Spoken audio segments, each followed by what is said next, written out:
I like to feel the DaintyDysh podcast has been 10 years in the making. Uh, I got a call about 10 years ago from your mom that changed my life and introduced me to mental health. Uh, I was wondering if we could dish on that today. How do you feel? Sure, we could dish it out. We could dish it out. I'm hoping everyone could take it, though. We could talk about my mental health today. Why not? Yeah? You cool with Yeah, that? I'm cool with that. I got that dish. Got that, got that. I got that dish, dish, dish. I got that dish. I got that, I got that dish. Hey, y'all, it's Onika, And J.R. and you are dishing with DaintyDysh. So how you doing, JR? I'm doing well. I'm just kicking it. I'm packing up my stuff, getting ready to move. I mean, I'm okay. I'm doing me. Yeah, Well, I'm doing well myself. All considering. Yeah? Yeah, all considering, I'm doing pretty well. Mentally, I'm in a really good place, but we'll definitely get to that. I know you probably have some questions for me. You said this situation 10 years ago, I guess you to don't. light mental health. Let me tell you something, listening audience, about bipolar. Your short-term memory, you just lose everything. You lose a lot of memories. So I can't remember which particular incident you're speaking of. Okay, so I think it was around 2007. I was in a second year English class. I think it was like Shakespeare or something. And I get a phone call from a number that I don't recognize. And I call the number back, and it's your mom. And I'm wondering, why is your mom calling me, of all people? And she calls me and she asks me if I'm free, if I'm busy, and if I can come by. So, I take the trek up to the suburbs, and when I get there, it's a mess. Oh, I think I do remember this. You remember this one? Okay. Yeah, I remember this. This would have been my first episode was in 2006. Okay. So this would have been my second. Okay, well then episode. let's take us through, I guess, your first episode. We can talk about the second one later that I'm familiar with. I'll go back even a little bit further. Okay. Just in regards to my bipolar, what I think I've learned the most is it's a lot of stressors is a big thing. And the stress that I think I contained my whole life. I grew up in, as you know, an alcoholic household. I experienced being molested between the ages of 6 and 9, and then I was raped at 14 as well as 18. And all of these incidences were kind of stuffed down inside of me. And I feel that at the age of 24, when grandma passed away, I was 22 or 23 when grandma passed away, and then my other grandma passed 8 months later, it just became too much for me. So even during my teen years and my high school years, I struggled with depression and anxiety. I had a lot of panic attacks when I was younger, and I suffered with extreme depression. Usually it was seasonal, but often it was situational because of all the situations that were going on with me in my youth. Those, that were left unspoken about with my family members and, just untreated. So I think the breaking point for me definitely would have been the death of my grandmothers. And I started on a journey of just self-destruction. I had been dating someone at the time who was involved in drugs, marijuana specifically. So I became involved with marijuana, and I smoked quite heavily. And I recall I was living in Gatineau, Quebec, the year after I finished school, and the paranoia was what I remember. My first episode. Okay, so take us a little bit before the episode, and just describe what you were like what kind of person were you? Honestly, it's so hard to do that because it's been 10 years now. I'm 34, turning 35. And, I celebrated the 10-year anniversary of my illness last year. So we're going into my 11th year of dealing with this. So I kind of don't remember who Onika was before I was bipolar. Okay. And that wasn't even the original, as we'll get into, diagnosis. So, I don't remember me before mental health, because I suffered from mental health since I was, I would say at least 15, 16, was the onset of my mental health. My mother actually took me to a child psychologist. And I spoke with a child psychologist briefly before I went away to university. And then I often took medication for depression. When I was in school, I was often at the doctor's office getting medication for my depression and my anxiety. Because, school, it's like Yep. just, yeah, like exams, tests, papers. Like, so it's a lot of anxiety. It's an anxiety ridden time in your life. Mm-hmm. And I didn't even know it as mental health at the time. Like, I didn't know what mental health meant. I didn't know that that's what I was going through. I didn't know that I was depressed. I didn't, like, they had said those words to me. They'd even given me books to read, recommended books, but I wasn't all in. Like, I was just like, no, this is just, this too shall pass. Mm-hmm. It's not a big deal. I'm just like everyone else. This is normal. It's normal to feel this way. So I didn't feel it coming. I didn't see it coming. Really, it just hit me like a ton of bricks, I would say. And this would have been 2006. I would have been 24 years old, and I was working in the restaurant industry. And I remember, as I said, my boyfriend at the time, he was heavily involved in drugs, and he had left the province, and I, for some reason, was convinced that the police were, like, watching me. Like, I was convinced that, like, they were, yeah, like, I thought there was a van parked outside my apartment in Hull, Gatineau, aka Hull. Yeah, I was, like, there was a van parked outside my door, and, like, they were just watching me, and, like, I was super paranoid. I went to work paranoid, and one of the, like, symptoms of my illness is, like, rapid speech, and, like, everything just is hyper sped up, like my metabolism, my thoughts race, my words are pressured, the speech is pressured. So I had a lot of that going on. I remember staying at a friend's house. We smoked some pot, and she was, like, ready to go to bed at, like, 2. I was still yammering on till, like, 5, 6 in the morning, and I had work the next day. Like, I just couldn't stop, and I remember I had convinced myself that in my workplace there was, like, sexual abuse going on. So sometimes when I have an episode, I find I draw from things from my own past, and I project. Okay. So I projected that these young women were getting abused by our boss. And so I went in there, like, hat in hand, ready to, like, defend the world. And they ended up, because I believe, if I recall correctly, one of the girls that I didn't like, I went after her, and I choked her. I tried to choke her. I didn't choke her. I tried to choke her. And so they knew something was wrong with me based on the fact that I'd been working there for a month and a half, almost 2 months. They knew I wasn't myself. So they called the police, and the police drove me around for a little while and took me to Ottawa Hospital, where I was just observation. They observed me. They called my boyfriend at the time. They called my friend. She picked up my car, and they just said, take her home. So we got home, and I was just a bundle of nerves. I couldn't sit still. I was just constantly moving. And finally, my boyfriend at the time, he couldn't handle it. So he called my parents. And it was fortunate that he got a hold of my mom, because she was 10 minutes away from leaving for her 12-hour shift at work. And had she gone on that 12-hour shift at work, she couldn't have left that 12-hour shift at work, because my mom's a nurse. So he called her. She got my dad, my aunt together, and they drove the 4 hours to Ottawa to pick me up. And when they got there, it was a shit show. My apartment was a mess. I had clothes thrown all over the place. I thought my father was Jim Jones. I wouldn't touch him. I wouldn't look at him. I was scared of him, which, I mean, that in itself speaks to me a lot. I don't know if anyone knows the story of Jim Jones. Definitely look it up. He was a cult leader. So not that my dad's a cult leader. It's just, like, the fear, the person that Wait, I've... sorry, that's the Kool-Aid one, right? That's the Kool-Aid Okay, one, okay, the cyanide Kool-Aid. Okay. Yeah, so, like, he was someone that I feared, my father, my whole life. So I chose someone that I would have feared to, like, juxtapose on his personality. So he wasn't my father when I saw him. He was, in my mind, this Jim Jones person. I thought I was the second coming of Christ. Why? I don't know.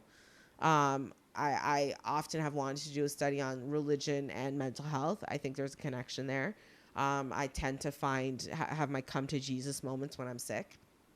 So I thought I was the second coming of Christ, and people were to follow me down Rideau Street in my bare feet and like my garb and the whole 9 yards. So it was really nuts. My mom had wanted to take me in on the 4-hour drive home. She wanted to take me home.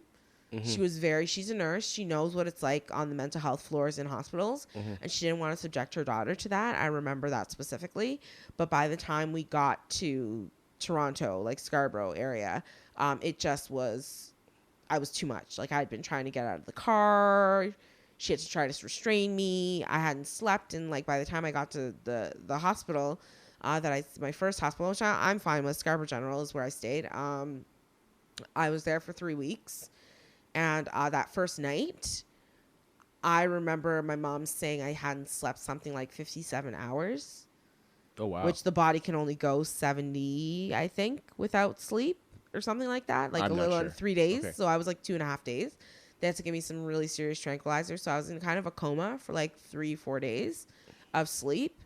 And then it just was like, it was just a surreal experience. I remember feeling like I was in a fun house because there were so many different, like, weird, crazy people. And I just didn't feel like I belonged.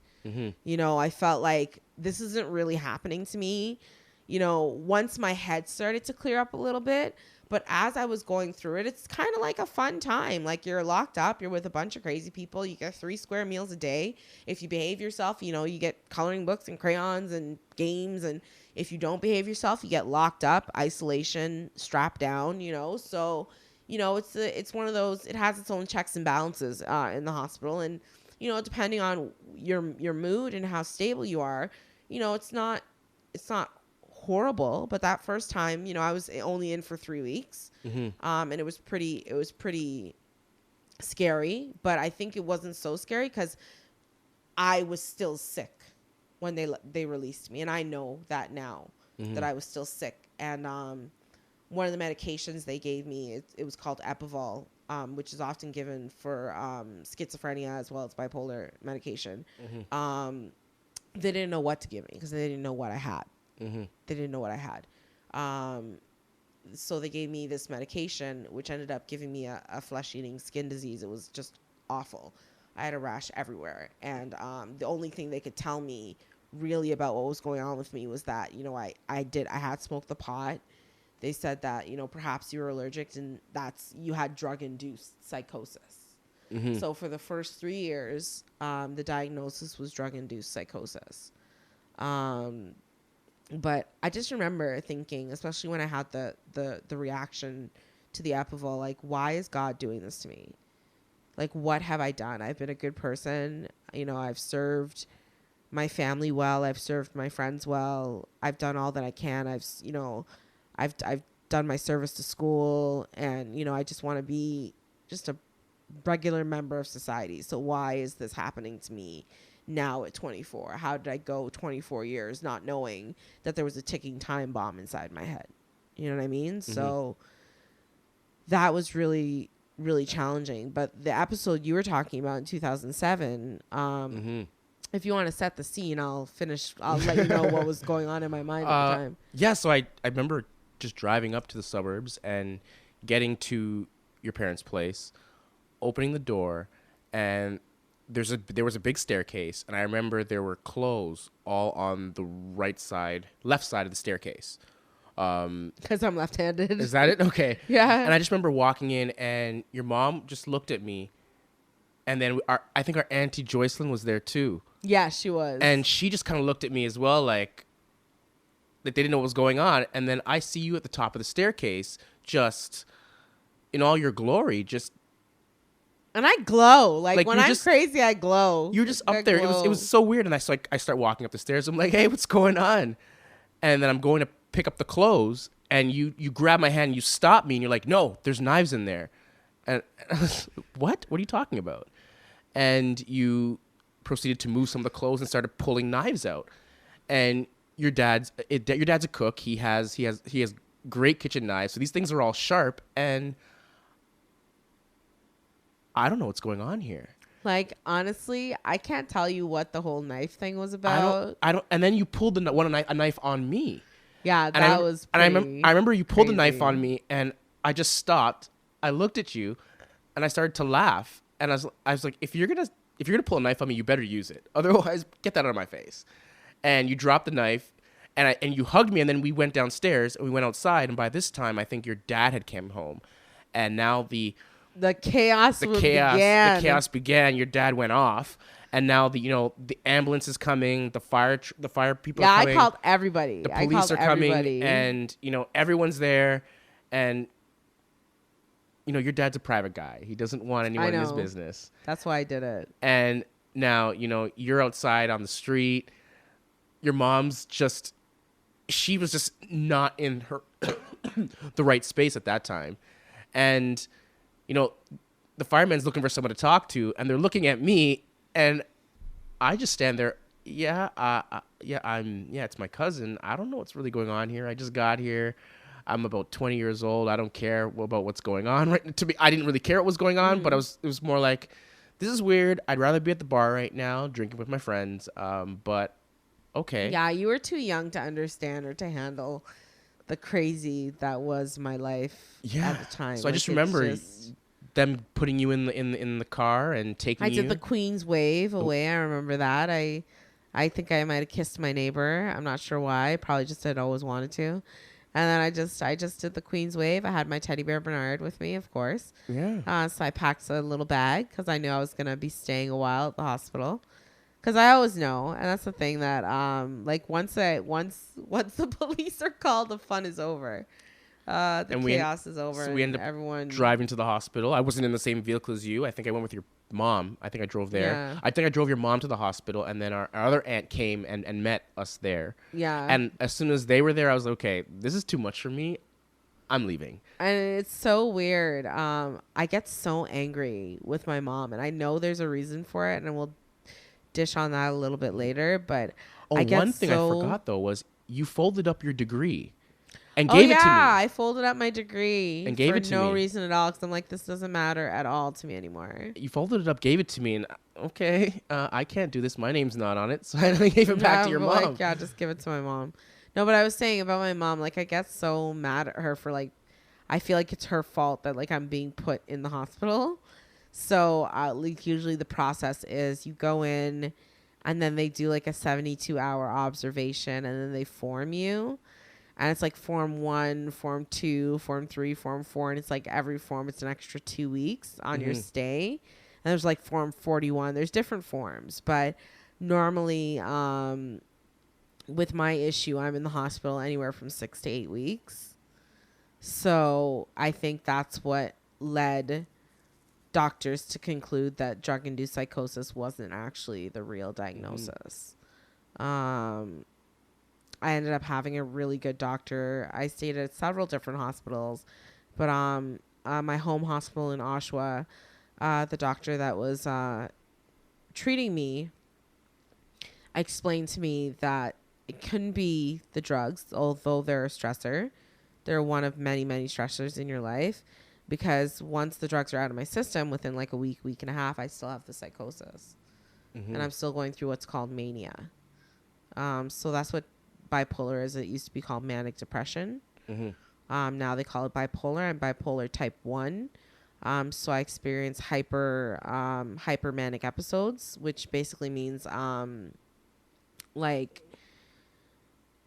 my mania is so heightened that it takes like a series of like it takes isolation as well as like injection, like drugs injected, as well as like a serious monitoring of my levels to get me from that hypomanic state.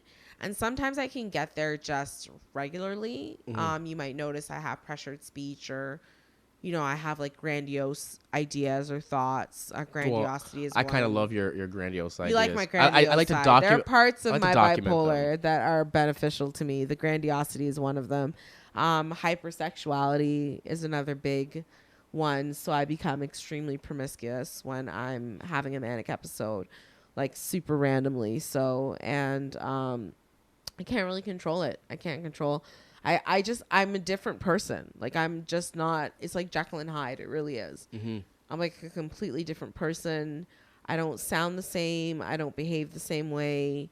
It's like night and day. Like, it's just I'm different. And, you know, as I said, it's been 10 years that I've been dealing with this and going through it.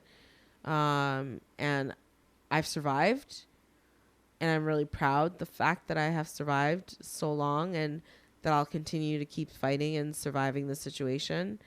I have a team now that is, you know, probably about 15 people or so through hospital, home based in Toronto. And they are my biggest support system outside of my family, outside of you and my mom and my grandma Judy and Kim and whoever else. Like, they're my biggest support system. I have a social worker that takes care of me, and a cognitive behavioral therapist that's helping me work through a lot of the issues from my childhood that I hadn't had an opportunity to work through. So that's currently where I'm at with my mental health. There is so much more that I could talk about. I could go through all of the episodes, but Well, we'll do that. We'll do throughout. that. Yeah, we'll do that throughout. I just wanted to give you guys just a brief general. So the actual diagnosis is bipolar affective disorder 1 with depression, situational anxiety, also seasonal affective disorder, and like, it's so long, and slightly OCD tendencies, and post-traumatic stress disorder. So they've put a lot of labels on me. I don't really like it. I mean, I think I am what I am at whatever given time that I am. But I accept the bipolar. It took a long time to accept that's what was going on with me. And I think I've worked really, really hard to stay healthy as much as I can. You know, do I do bad things still? Of course, I still do bad things. But I'm happy today, and I feel well. I feel much better than I have. It's been a year since my last episode. So that's something to celebrate, which we will definitely get to, that last episode, because you're kind of involved in that one too. So it's been a year since my last episode, and I've just really grown, I think, as a person. And I've really grown to understand what bipolar really is. And a part of my goal for this podcast is to help people understand, you know, the stigma like behind mental health, to kind of get rid of that a little bit, because I'm not what it looks like, I'm not what it sounds like, I'm not what it looks like on paper, but it is what it is for me, and it's real, and it's something that I have to work at every single day. You know, making sure I take my meds, making sure I go to my appointments, you know, all these things are very, very important, and it's what's been keeping me healthy and stable and alive, really, because when I'm in a manic state, I am literally a danger to myself and to others. You know, the police absolutely have to be called to take me in, because I won't go in on my own, you know? So, yeah, I just, it's tough. It's tough. And there are things I do like about being bipolar. Yeah. Yeah, like my creative side. I find when I'm in that hyper speed zone, my writing gets better, and my creative juices start to flow, and so I do like that about my what I call bipolar opposite. I know. I ended up finding. I found a list of topics that you had come up with about a year ago during your manic state, and I don't think I looked at the topics at that time, but when I looked at them, you know, a couple days ago, I was like, these are fire. Some of these, and you know, it's weird. Some of them relate to what's going on today and the climate that we're seeing, you know, out in pop culture and such. It's really neat that your mind actually went there. Yeah. You know, there's some popular books out there that, like, you threw a title around a couple of years ago, and I was like, yeah, forget that. That's never gonna work. And then poof, it worked. You know, we missed it the worked. boat on that one, Yeah. but don't worry, we're coming back. We're coming back strong. But yeah, like, it's just, I'm proud of myself for what I've accomplished so far with my mental health. I know it's still an uphill battle. The doctors have told me it doesn't matter what I do, really. I'm bipolar, and I'm always going to be bipolar. You know, I'm sure there may be a naturopathic way to help, you know, not heal me per se, but to manage it. But unfortunately, financially, I can't afford that. So I stick with Western medicine. And according to Western medicine, this is something that I have. It's a part of my life, and it's manageable. It's something that I can manage, that I have been managing, and I'm going to continue to do so. If unfortunate, situation may occur and I have another episode, I'll deal with that when the time comes. I've done it 7 times already, been hospitalized 7 times already. So what's an eighth, really? At this point, I could do this with my eyes closed and my hands tied behind my back. So, but that was a little bit of dish on Onika's mental health. I know, it's like all kinds of crazy. All kinds of crazy. That's what we're going to call the segment, I think. All kinds of crazy. You think so? What? Yes, All kinds of crazy. I like all kinds of crazy. Oh, okay. All right. So we'll call it that. And we're going to definitely not just feature me in this segment. We're definitely going to bring some outside people in to talk about their stories. And I think once I get some more therapy, and I might be able to really jump in on this one. I think I'm not ready yet. I don't think I'm ready. That's okay. Yeah. You'll get there. It's a...